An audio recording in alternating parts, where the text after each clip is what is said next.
우리 함께 말씀을 찾아보도록 합니다. 우리 역대하 32장 24절부터 26절까지 말씀입니다. 역대하 32장 24절부터 26절. 32장 24절부터 26절까지 말씀.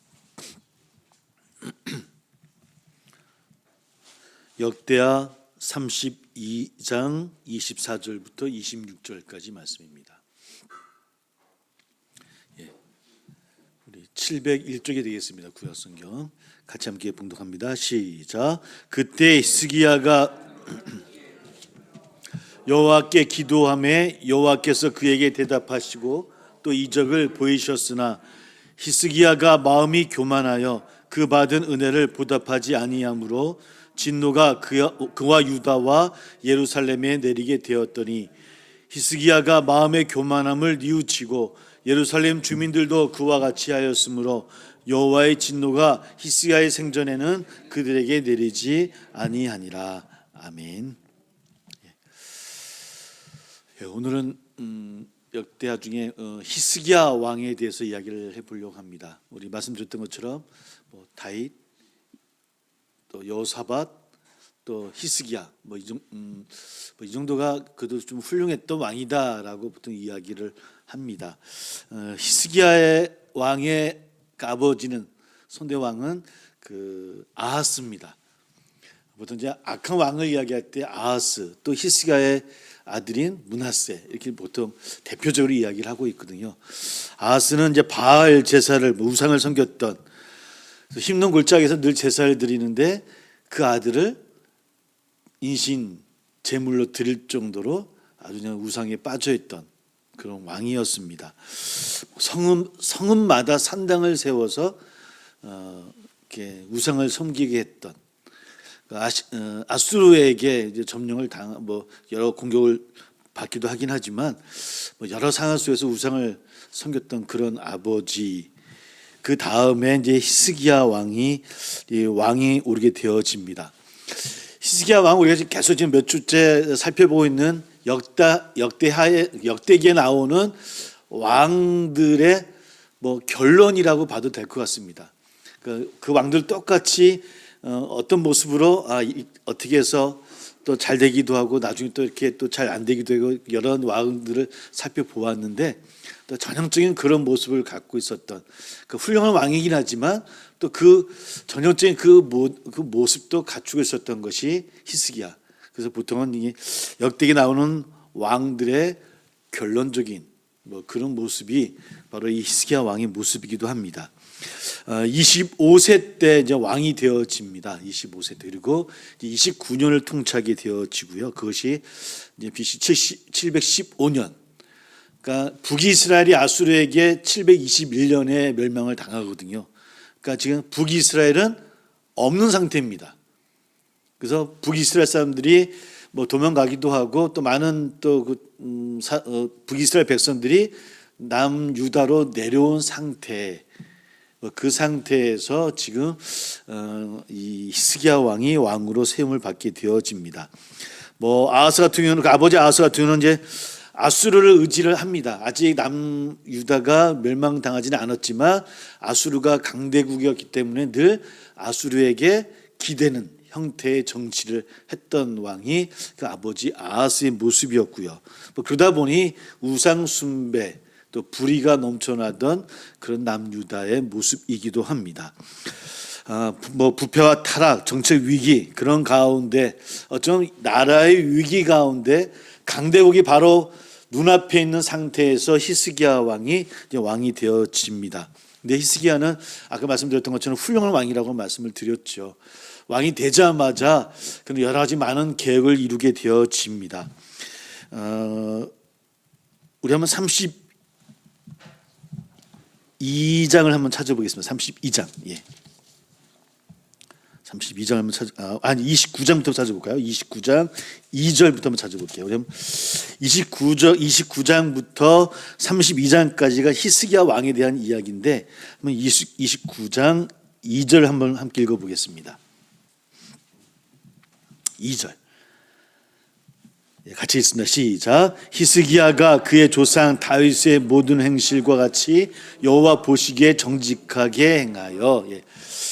누구처럼요? 조상 다윗의 모든 행실과 같이. 물론 다윗이 100%다 훌륭했다고 하는 건 아니지만 그래도 다윗 왕가의 처음 모습처럼 행했던 것 같습니다.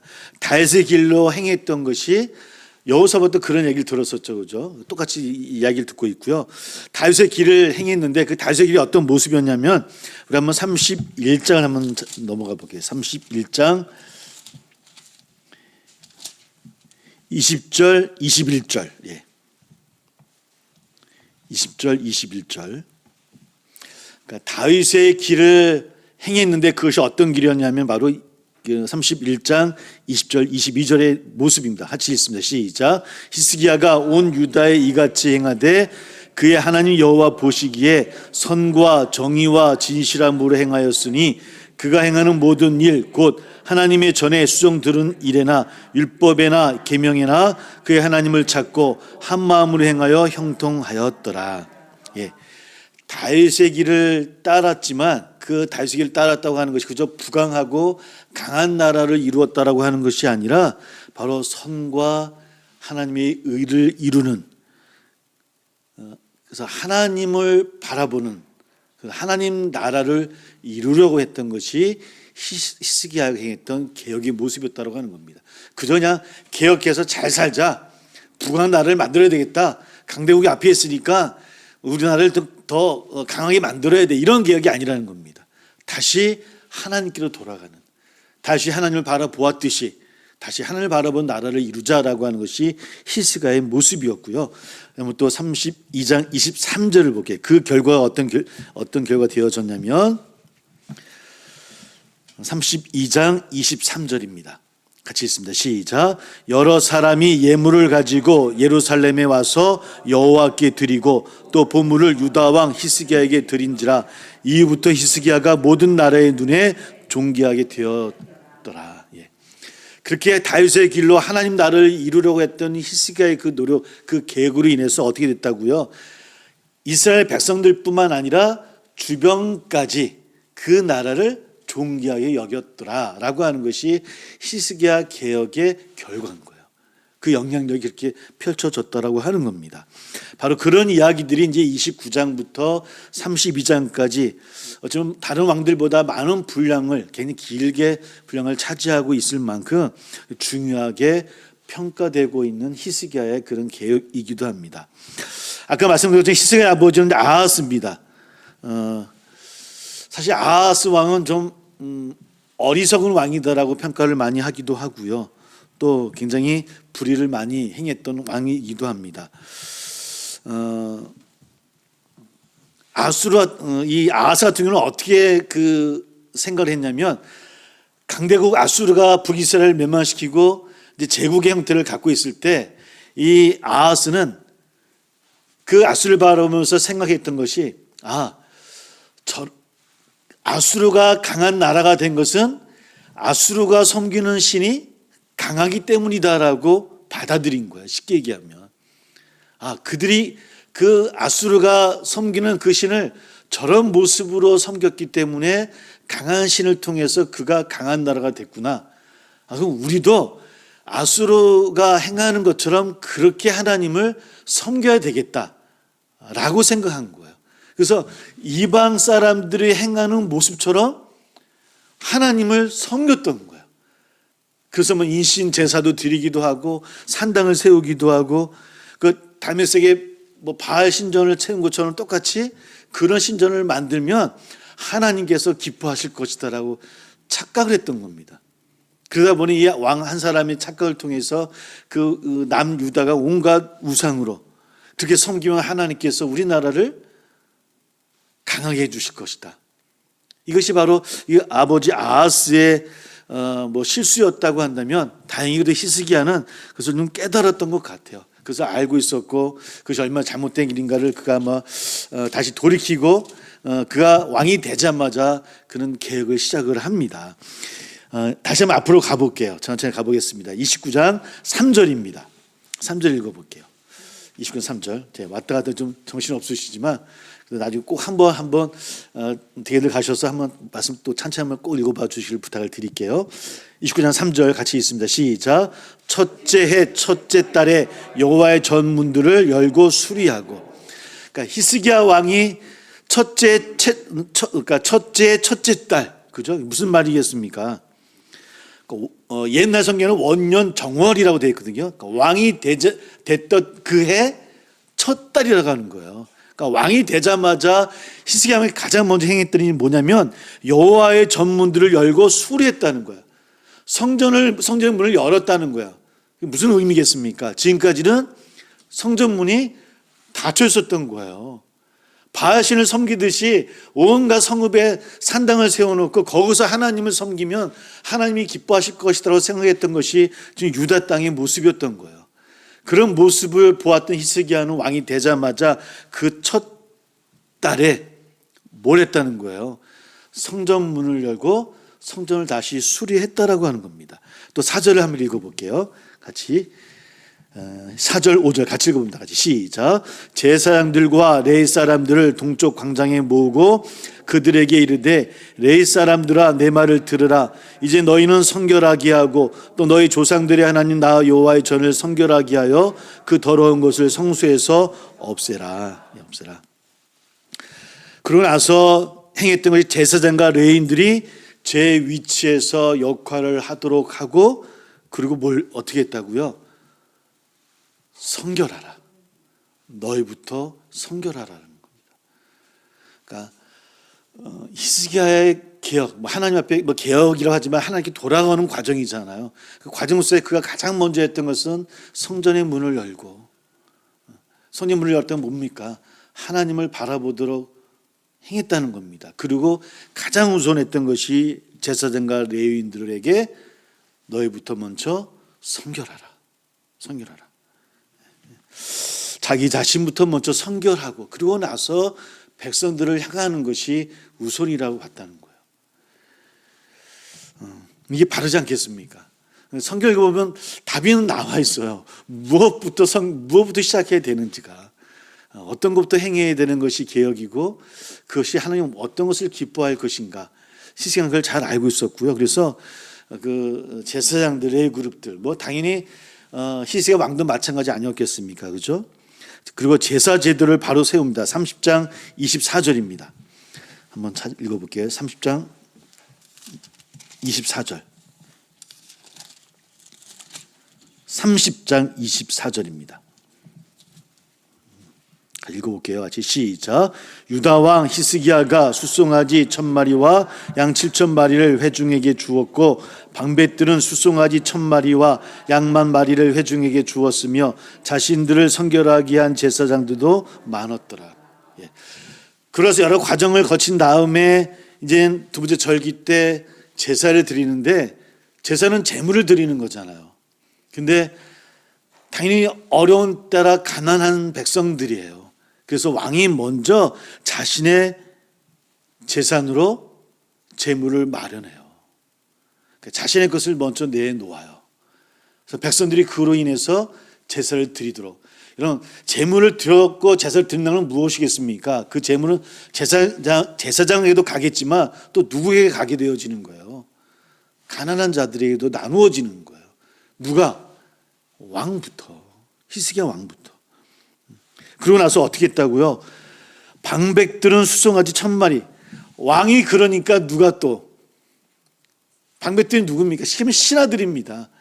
물론 여기 말씀 정확히 나와 있지 않겠지만 억지로 시켰는지 아니면 왕이 행하는 걸 보고 신하들도 우리도 해야 되겠구나 라고 했는지 모르겠습니다. 그러나 왕이 먼저 솔선수범하니까 그 신하들도 함께 그의 재산을 내놓아서 함께 제사를 드릴 수 있도록, 이것이 히스기야가 행했던 개혁의 과정이에요. 자기의 것을 먼저 내어놓는 것. 지금 우리 그런 과정을 좀 보고 있습니다. 우리도 지금 개혁을 해야 된다, 막아야 된다 싸웁니다. 뭘 먼저 해야 했을까? 뭘 먼저 성결한 삶이 되어졌을까? 한국교회도 목회자들 또 교회 위정자들이 먼저 성결의 길로 들어서야 되지 않았을까?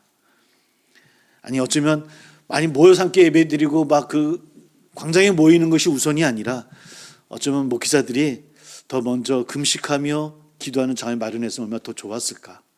그런 아픔이 있고요. 뭐 10,000원씩 걷어서 200억을 만드시겠다 그러는데 전멸금 받지 마시고 모아서 그걸로 주의 일을 행할 수 있도록 하면 얼마나 좋았을까. 뭐 여러 가지 일들이 오늘 특별히 히스기야의 개혁을 보면서 좀 많이 좀 이렇게 매칭되면서 좀 생각하게 되어집니다. 그리고 나서 31절을 보면 6월절을 회복을 하게 되어져요. 다시 또 앞으로 가봅니다. 30장 1절입니다. 1절 같이 읽습니다. 시작. 히스기야가 온 이스라엘과 유다의 사람을 보내고 또 에브라임과 므낫세의 편지를 보내어 예루살렘 여호와의 전에 와서 이스라엘 하나님 여호와를 위하여 유월절을 지키라. 유월절을 지키라 했습니다. 뭐 좀 이따 얘기를 하겠지만 그러나 이 유월절은 남유다 백성들만 유월절이 아닙니다. 그러니까 히스기야가 갖고 있었던 개혁의 특징 여러 가지가 특별히 그 중에 하나는 뭐냐면 온 이스라엘입니다. 31절 보니까 온 이스라엘과 유다의 사람을 보내고 또 에브라임과 므낫세의 편지를 보내어라는 얘기 있어요. 그러니까 남유다 백성들만의 개혁이 아니라는 겁니다. 온 이스라엘입니다. 북이스라엘을 포함한 온 백성, 하나님의 백성들의 개혁을 이야기하고 있다라고 하는 거예요. 우리만 잘 되자가 아니라, 우리만 먹고 살자는 이야기가 아니라 온 이스라엘, 하나님의 선택된 백성인, 지금 멸망되어져 있지만 북이스라엘 사람들도 지금 피신해 와 있단 말이에요. 그들을 외면하지 않았어요. 그들도 같이 함께 계획을 이루는 일들을 이루게 되어지는 것이 히스기야의 모습이라고 하는 겁니다. 이런 히스기야의 개혁은 몇 가지의 특징이 있어요. 처음에 얘기했던 것처럼 첫 번째는 나부터 선결하고 나부터 헌신하자라고 하는 것이 히스기야의 그 개혁의 먼저 특징입니다. 성전을 열고 제사를 회복하고 그리고 제사장들과 레위인들이 먼저 선결할 수 있도록, 그리고 나서 성전을 깨끗게 하는 것. 제사를 성결케 하는 것보다 먼저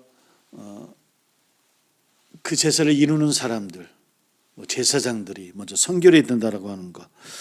또 제사를 드림에 있어서 왕이 먼저 솔선수범해서 헌신하는 것.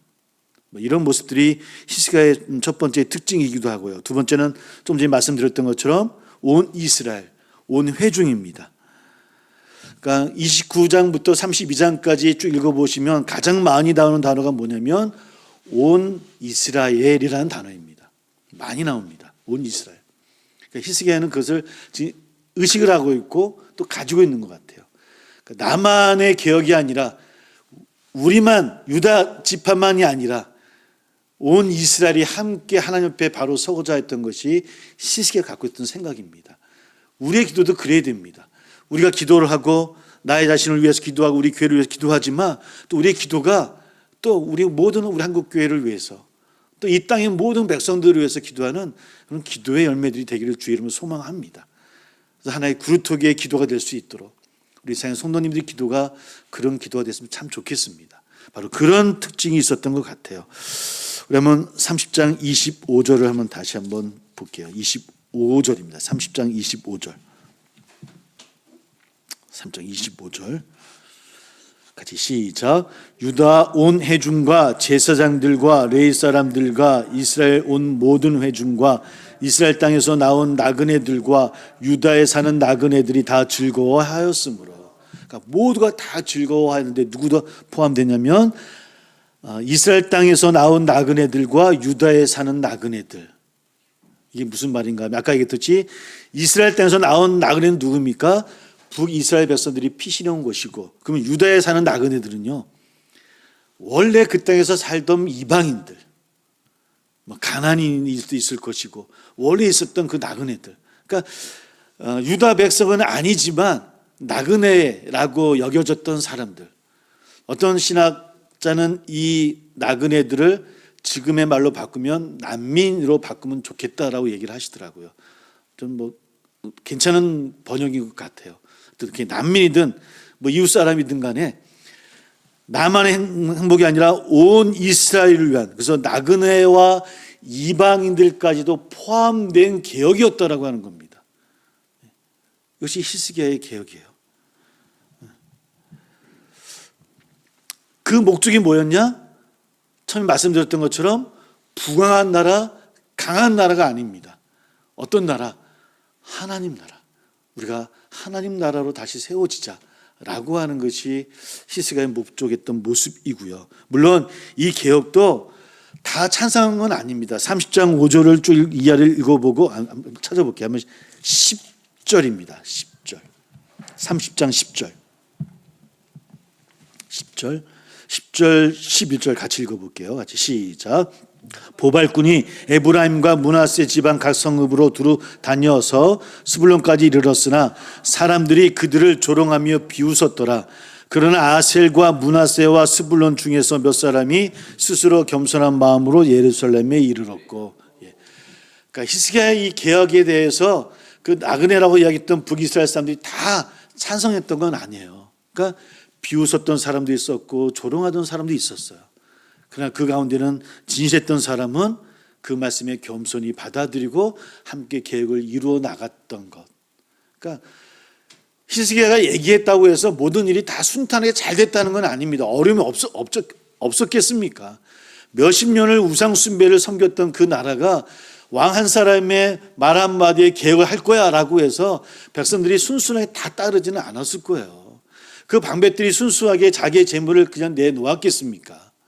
그렇지 않았을 거예요. 아마 여러 과정이 있었을 거예요. 성경에는 다 생략되어져 있겠지만, 그러나 그 모든 것들을 다 이겨내고 온 백성이, 온 회중이 기뻐할 수 있는 그런 나라가 되어져 간다라고 성경은 기록하고 있더라는 겁니다.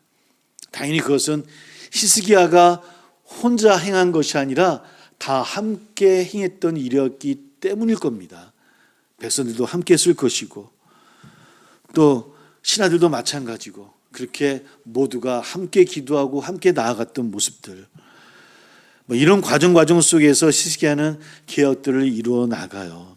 그리고 개혁이 다 완성되어지고 좀 나라가 좀 평안해질 때 바로 아수르가 침략합니다. 우리 32장을 펼쳐보기만 해볼게요. 눈으로.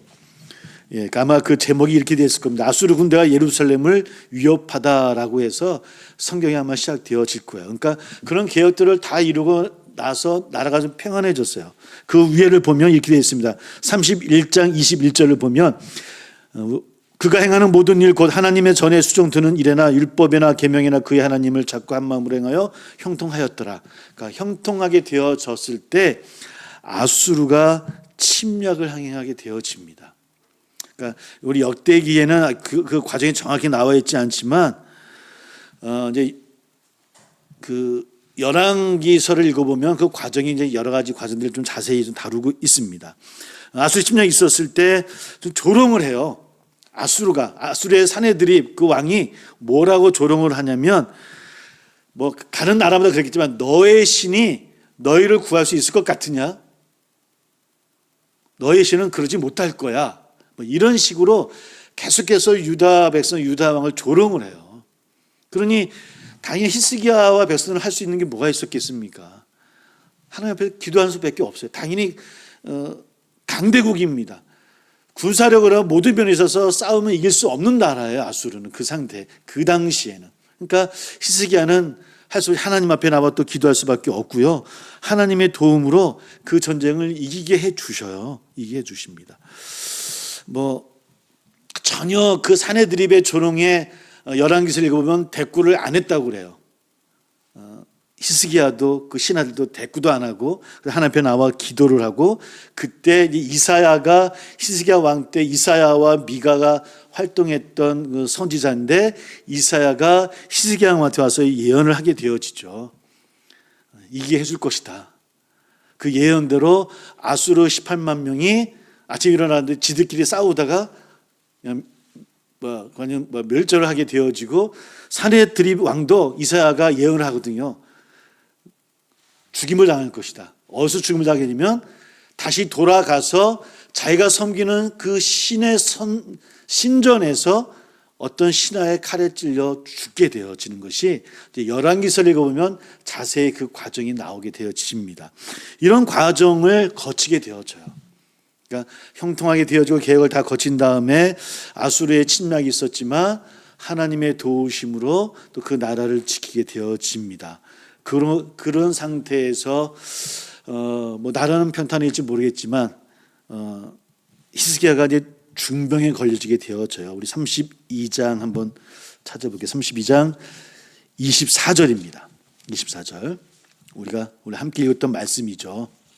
같이 읽어봅니다. 다시 한번 시작. 그때 히스기야가 병들어 죽게 되었으므로 여호와께 기도하며 여호와께서 그에게 대답하고 또 이적을 보이셨으니.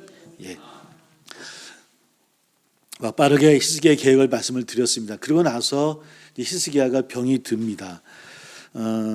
이사야가 와서 예언을 해요. 죽게 될 것이다. 죽을 맞이하게 될 것이다.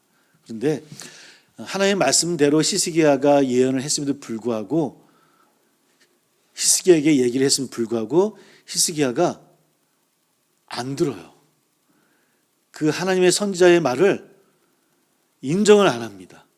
그리고 다시 하나님께 개인 스스로가 나가서 벽을 두고 기도를 해요. 뭐 여러 기도했지 않겠습니까? 시켜서 살려달라 뭐 여러 가지 이야기를 했을 것 같아요. 열왕기서 20장을 보면 그 과정이 이제 자세하게 적혀 있는데, 그래서 이사야가 다시 한번 그 하나님의 말씀을 듣고 그 희생 이야기를 합니다. 그러면 해가 10도 앞으로 가면 너 뭐 믿겠는 뭐 여러 가지 과정을 거쳐요. 너 살게 해줄 테니까 뭐 이런 과정인데 히스기야가 또 그것도 못 믿어서 앞으로는 쉽게 얘기하면 앞으로 가는 거야 쉽죠.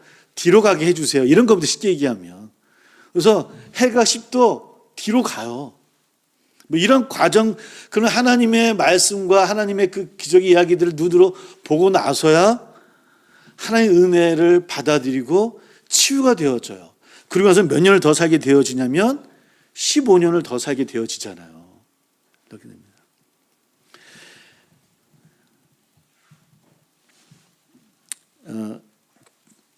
물론 우리는 그것이 하나님의 은혜고 축복받은 히스기야의 삶이었구나라고 생각하지만 그 15년, 그러니까 다시 얻은 15년 사이에 누가 태어나냐면 므낫세가 태어납니다.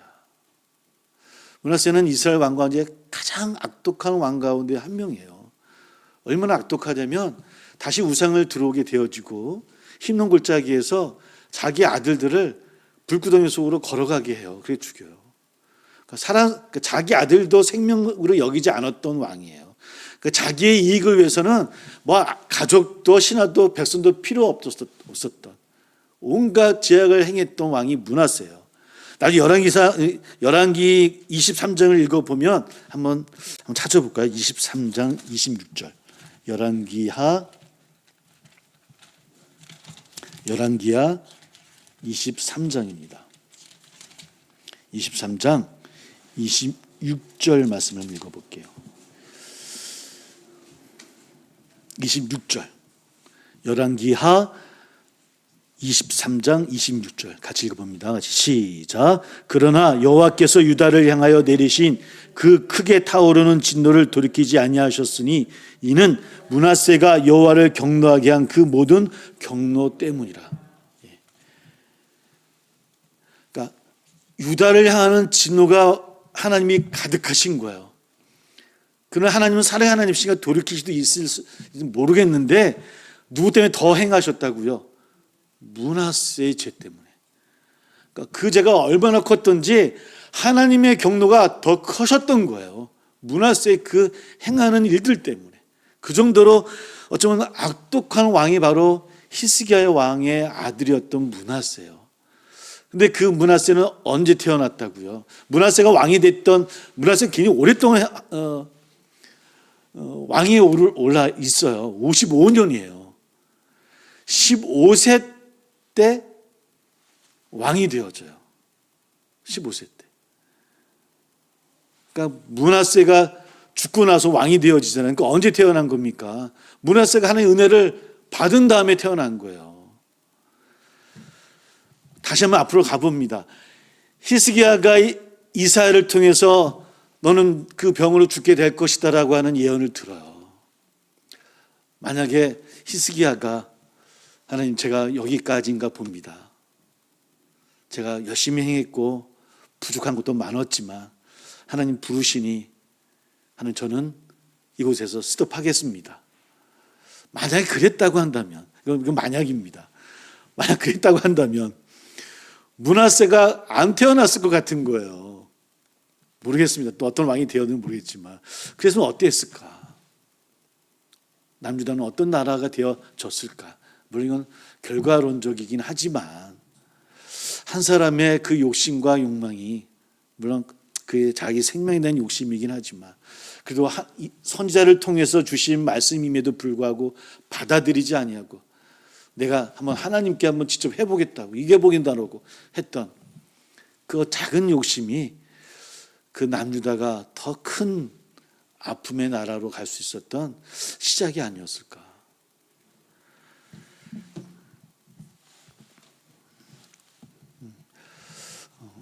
참 어렵지 않겠습니까? 우리도 이렇게 삶을 또 신앙생활 해나가는 것 가운데 어떤 선을 지킨다는 것, 어느 선을 넘지 않는다고 하는 것, 이것이 우리에게 얼마나 어려울까. 저나 우리에게 그런 때가 있지 않겠습니까? 어떨 땐 가정일 수도 있을 것이고 직장이도 있을 수 있을 것이고 교회가 있을 수도 있을 것이고 만남의 수도 있을 것이고 우리 그래서 어떤 선택을 하며 어떻게 바라봐야 될 것인가, 이런 생각들을 많이 해보게 되어집니다. 히스기야가 역대기에 나오는 왕의 결론적인 모습을 갖고 있다고 말씀을 드렸어요. 우리가 역대기를 쭉 살펴보면서 역대기뿐만 아니겠습니까? 열왕기 상하를 살펴보아도 이스라엘 왕들을 가만히 되돌아보면 처음부터 끝까지 순종했던 왕이 있었나? 정말 있었나? 좀 부족하더라도 그래도 마지막까지 하나님 앞에 순종했던 그런 왕이 있었나? 이런 고백을 하게 되어져요. 그런 모습을 바라보면서 오늘 우리에게도 반영을 하게 되어집니다. 우리는 어떨까? 우리는 또 그런 모습으로도 살고 또 그런 모습을 갖게 되어지면 어떡하나? 그 겸손한 모습을 오늘 말씀을 읽어나가면서 또 우리가 깨달아가면서 또 우리 자신에게 그 말씀을 적용하고 늘 그 말씀대로 살고자 우리가 고백하고 있음에도 불구하고 또 나는 또 그 자리에 있다고 한다면 또 우리는 어떨까? 이런 고백들을 하게 되어집니다. 이것이 오늘 우리들의 모습이기도 하고 이스라엘 백성들의 모습이기도 하고요. 아까 지사랑도 잠깐 그런 설교를 얘기하다 그런 얘기를 했던 적이 있어요. 가만 보면 이스라엘 역사를 보면 포로기 이후에 다시 나라를 재정립하기 이전까지 다윗부터 그 100년의 그 왕가를 살펴보면 하나님의 백성의 나라라고 이야기하면서도 정작 정말 하나님을 잘 섬겼던 그 횟수는 몇 년이 됐을까? 북이스라엘이든 남유다든 간에 대부분은 하나님과 멀리 했던 나라가 유대 나라였던 것 같아요. 이스라엘 땅이었던 것 같아요. 하나님의 백성인 나라였음에도 불구하고 그들이 때마다 하나님의 책망함으로 다시 돌아와서 다시 또 개혁하기도 하고 다시 회복하기도 하고 하나님께 무릎 꿇고 기도한 때도 있었지만 대부분은 어떤 모습입니까? 늘 하나님 앞에 책망받을 수밖에 없었던 선지자들의 울부짖음이 있었던 시대가 바로 이 고대 이스라엘 땅의 모습이 아니었는가? 이렇게 우리 사람들은 하나님 앞에 연약한 존재이구나. 정말 겸손해야 되겠구나. 이런 고백들을 하게 되어져요.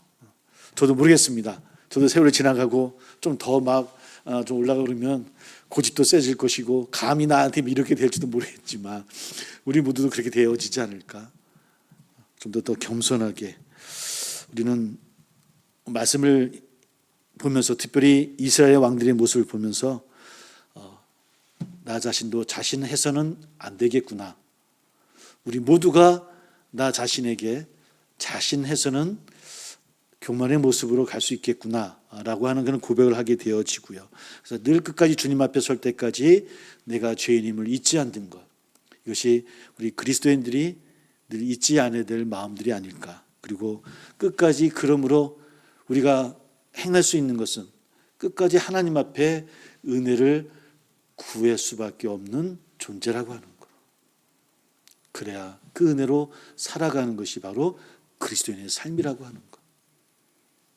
그래서 오늘도 함께 예배하고 또 함께 기도합니다. 그 은혜를 구하며 또 나아갈 수 있는 또 오늘 저나 우리 모두 다 되기를 주의 이름으로 소망합니다. 기도하겠습니다.